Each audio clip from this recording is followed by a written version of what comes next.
세월호 참사 특별조사위원회가 71명을 검찰에 고발하기로 했습니다. 청와대와 기무사가 유가족을 사찰했다는 의혹 때문입니다. JTBC가 당시 기무사가 청와대에 보고한 보고서 179건을 입수했습니다. 유가족의 정치 성향은 물론이고 진료 내역 같은 개인정보와 심지어 특정 구강 청결제를 요구했다는 내용까지 담겨 있습니다. 먼저 이상엽 기자입니다. 2014년 5월 29일 기무사 310 부대가 청와대에 43번째 보고를 올립니다.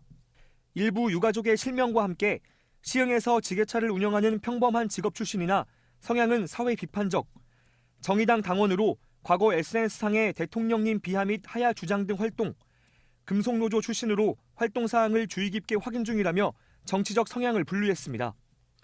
7월 8일 올라간 212 부대 보고엔 온라인 개인정보도 포함됐습니다. 또 다른 유가족의 네이버 닉네임, 카카오톡과 네이트온 아이디, 긍정적이지만 다혈질이라는 블로그 소개글이 적혔습니다. 학적 사원과 함께 HSK, 경제, 감정평가사, 재무회계 같은 과목까지 보고됐습니다. 기무사는 활동 초기부터 청와대와 국방부 지원을 받았습니다. 특히 5월 23일 보고서에 김관진 당시 국방장관이 기무사 보고서가 아주 잘 되었다고 칭찬했고 경력금을 하사했다고 적혀 있습니다. 기무사 보고 문건은 파악된 것만 700페이지에 가깝습니다. 이 가운데 업무 범위를 넘는 민간인 사찰이 있었다고 특조위는 판단했습니다. 유가족들에 대한 부정적 여론 형성을 통한 세월호 전국 전환을 위해 청와대 비서실장 등을 비롯한 청와대 관계자 등의 가담 내지 공모에 따라 행해진 것으로 보인다. 특조위는 당시 청와대와 국방부, 기무사에 있었던 71명을 검찰에 고발하기로 했습니다. JTBC 이상엽입니다. 저희가 확보한 기무사의 보고 문건들을 주요 단어로 정리해봤습니다. 유족은 무소불위의 권력, 당시 박근혜 대통령은 피해자처럼 묘사했습니다. 이수진 기자입니다. 기무사 보고서에는 당시 청와대 고위인사들의 직함이 여럿 담겼습니다. VIP, 박근혜 전 대통령은 이런 보고를 간접적으로 받았다고 나옵니다. 수시로 보고를 받은 건 비서실장, 기무사령관이 정무수석실을 방문한다는 계획도 담겨 있습니다. 국가안보실장은 몇몇 기무사 보고서에 대해서 극찬했다는 내용도 담겼습니다. 유가족 일부는 불순 세력으로 규정됐습니다. 술을 마셨다, 소동이 있었다는 보고는 지속적으로 올라갔습니다. 어떤 TV 프로그램을 봤는지, 또 구강청결제 대신 주겸을 요구했는지, 참사 초기 유족에 대한 부정적인 이미지를 만들기 위한 것으로 보입니다. 병원에서 수액과 비타민 주사를 맞았다는 내용부터 세세한 개인 정보까지 보고서에 담겼습니다. 유족들이 신경질을 내는 사례를 파악해보라는 TF의 지시는 이런 보고가 자발적인 것만은 아니었다는 방증입니다. 이런 지시 후 열흘 뒤 현장에선 성향 분석 보고서가 올라갔습니다. 보고서에서는 유족들을 무소불위의 권력으로 또 대통령을 피해자로 묘사했습니다. 군의 방첩이 주요 임무인 610, 310 부대. 하지만 참사 뒤 7개월 동안 627건의 보고서를 생산한 것으로 알려지면서 사찰 논란에 다시 직면했습니다. JTBC 이수진입니다. 세월호 참사 당시의 해경지휘부는 지금 구속의 갈림길에 있습니다. 서울중앙지법으로 가보겠습니다. 신아람 기자, 검찰이 처음 청구한 구속영장이잖아요. 오늘 영장 실질심사에선 어떤 게 쟁점이었습니까?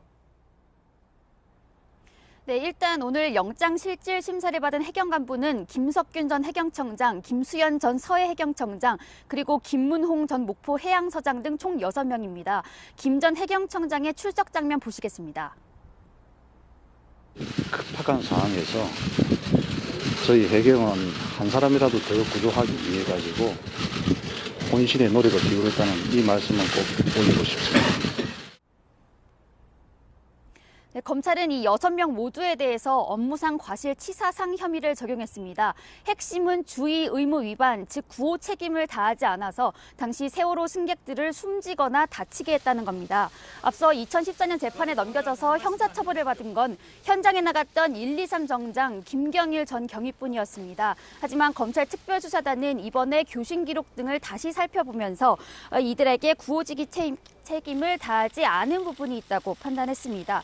특수단은 이를 입증하기 위해서 오늘 법정에서 프레젠테이션 자료를 띄우면서 설명했습니다.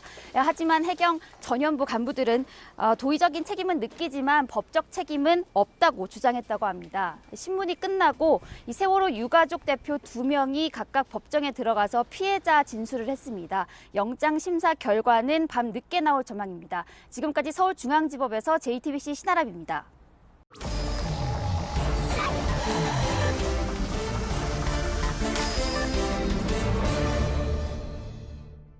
네, 비하인드 플러스 시간입니다. 오늘은 기동 이슈팀의 이상엽 기자 그리고 이수진 기자가 나와 있습니다. 이상엽 기자는 목포 신항에서 오래 취재를 했었고 이수진 기자는 지금 세월호 특조위를 담당하고 있죠. 아무래도 오늘 다룰 주제는 세월호 관련된 내용인 것 같습니다. 예. 첫 번째 키워드부터 보죠. 네, 첫 번째 키워드 LG 트윈스 팬이 죄입니다. 예. 어떤 내용입니까? 네, 기무사가 유가족을 사찰한 내용인데 맨 밑을 보시면 기타 사항으로 중학교 때부터 LG 트윈스 팬이었음이라고 되어 있습니다. 네. 근데 어떤 야구팀을 좋아하는지는 도대체 여기 왜 들어간 겁니까? 그 이유는 확인이 안 됩니다. 예. 기무사 소속 212 부대가 2014년 7월 청와대에 보고한 내용입니다. 3시간 전쯤 당사자인 유가족과 직접 통화해봤습니다. 아이가 LG 트윈스 팬은 맞다. 당시엔 평범한 대학생이고 야구를 좋아하는 아들인데 기무사가 이걸 왜 알아본 거냐며 황당해했습니다. 근데 이 문건도 청와대에 보고가 된 겁니까? 이 내용도? 맞습니다. 그러면 기무사는 이걸 보고하고 자신들의 성과로 생각을 했겠네요. 그렇습니다. 예, 좀 황당한 상황인데 알겠습니다. 이 정도면은 뭐 유족은 황당함을 넘어서 이 정도 사찰까지 했으면 두려움도 좀 느꼈을 것 같습니다. 그렇습니다. 그 밖에 정치 성향, 특히 불순, 다시 말해 순수하지 않은 유가족이라는 표현도 2014년 4월 기무사 보고서에 있습니다. 예. 그리고 5달쯤 뒤 대통령이 비슷한 표현을 썼습니다. 예. 세월호 특별법도 순수한 유가족들의 마음을 담아야 하고 희생자들의 뜻이 헛되지 않도록 외부 세력이 정치적으로 이용하는 일이 없도록 해야 할 것입니다. 네, 뭐 이 순수한 유가족 그리고 순수하지 않은 유가족 이 얘기는 당시에 했었던 기억이 납니다. 예, 두 번째 키워드는 뭡니까? 네, 두 번째 키워드는 무리한 미역국입니다. 어떤 내용입니까? 네, 먼저 유가족 첩보 TF가 주고받은 이메일 원본을 보시겠습니다. 예, 네, 보시면 충성 TF 땡땡땡 대위입니다. 예, 내일은 유가족들의 요구사항과 관련된 동정을 쓰려고 합니다. 초점은 과하다 싶은 정도의 무리한 요구입니다. 이렇게 예. 적혀 있는데요. 예. 그러니까 뭐 유족이 무리한 요구를 했다 이런 내용인 건가요? 네, 그렇습니다.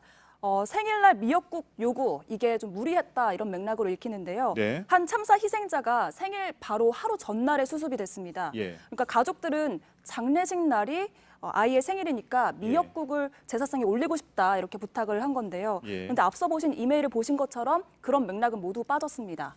이 내용을 본 다른 가족들의 반응 보시죠. 예.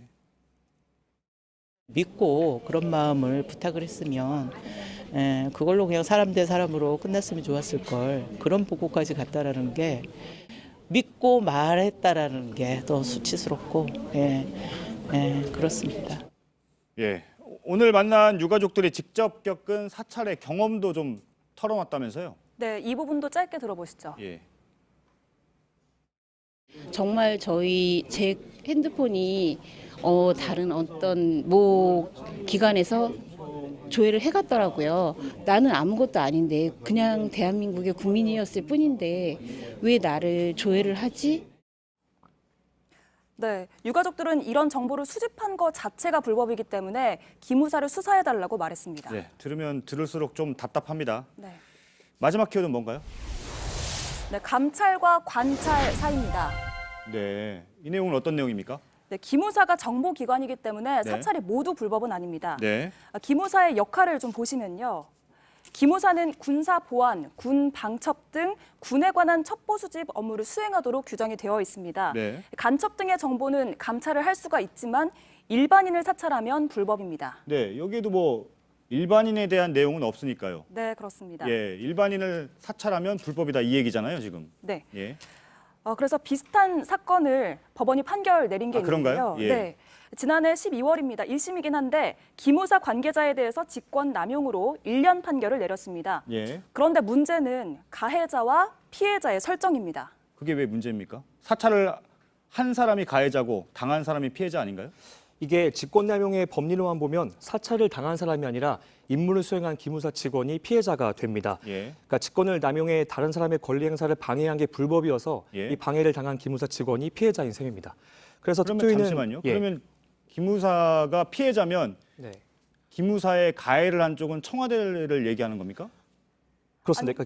아닙니다. 그게 상급 기무사가 예. 가해자가 되는 겁니다. 아, 기무사 직원들에게 지시한 상급자가 가해자가 된다 이 얘기인 거죠? 네, 직권남용의 법리로만 봤을 때는 그렇습니다. 예. 그래서 특조위는 업무 방해와 개인정보보호법 위반 혐의를 추가로 적용하는 걸 검토 중입니다. 예, 알겠습니다. 네, 오늘 비하인드 플러스 기동 이슈팀 이상엽 그리고 이수진 기자였습니다. 수고했습니다.